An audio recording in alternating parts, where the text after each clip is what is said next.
Uwais Al-Qarni. Latar belakang, Uwais Al-Qarni merupakan salah satu tokoh Islam yang hidup pada zaman Nabi Muhammad SAW. Akan tetapi, beliau tidak bertemu dengan Nabi sehingga disebut dengan tabi'in. Meskipun begitu, ia disebut-sebut sebagai tabi'in terbaik yang pernah ada. Hal itu disematkan kepadanya. Usul Uwais semasa hidupnya terus berbakti kepada orang tuanya, terutama sang ibu berasal dari Qurn, sebuah kota wilayah di Asir, Arab Saudi, dekat perbatasan dengan Yaman. Ia dikenal sebagai seseorang yang sangat berbakti kepada ibunya yang lumpuh dan sangat mencintai Nabi Muhammad SAW. Uwais Al-Qarni memeluk Islam setelah mendengar dakwah dari pada para sahabat Nabi yang dikirim ke Yaman. Ia sangat ingin menemui Nabi Muhammad SAW, tetapi tidak meninggalkan ibunya yang membutuhkan perawatan. Ketekunan, ketaatan pada Nabi. Uwais sangat berbakti kepada ibunya, bahkan pernah menggendong ibunya yang ingin menunaikan ibadah haji karena tidak ada biaya untuk menyewa kendaraan. Contoh keikhlasan. Ia adalah contoh sosok yang tidak mencari popularitas, tetapi lebih mengutamakan keridhaan Allah dan berbakti kepada ibunya. Sejak kecil, Uwais sudah memeluk agama Islam. Siang hari dia bekerja keras sambil terus berpuasa, malamnya sholat dan bermujahat kepada Allah Subhanahu wa Ta'ala untuk mendoakan orang lain. Hati dan lisannya tidak pernah lengah dari berzikir dan membaca Al-Quran selama beraktivitas. Dia juga merawat dan memperhatikan keadaan ibunya, namun terkadang dia merasakan kesedihan ketika tetangganya bisa pergi ke Madinah untuk mendengarkan ajaran Nabi Muhammad SAW secara langsung. Sementara itu, Uwais belum mampu karena berbagai kendala.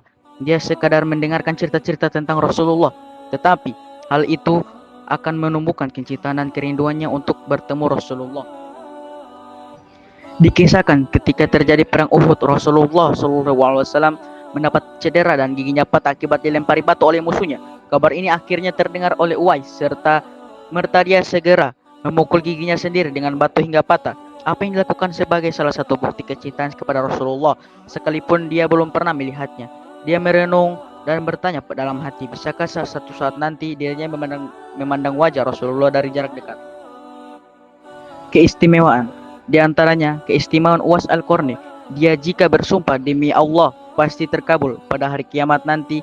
Ketika semua ahli ibadah dipanggil disuruh masuk surga, dia justru dipanggil agar memberhentikan dahulu dan disuruh memberi syafaat. Ternyata Allah memberi izin dia untuk memberi syafaat sejumlah qobliyah, robiah, dan qobliyah mudharrah. Sebuah dimasukkan surga, tak ada yang ketinggalan karenanya. Dia adalah Uwais Al-Qarni. Wafat. Selang beberapa waktu tersiar kabar kalau Uwais Al-Qarni telah berpulang ke rahmatullah. Anehnya, pada saat beliau akan dimandikan, tiba-tiba sudah banyak orang yang berebutan untuk memandikannya.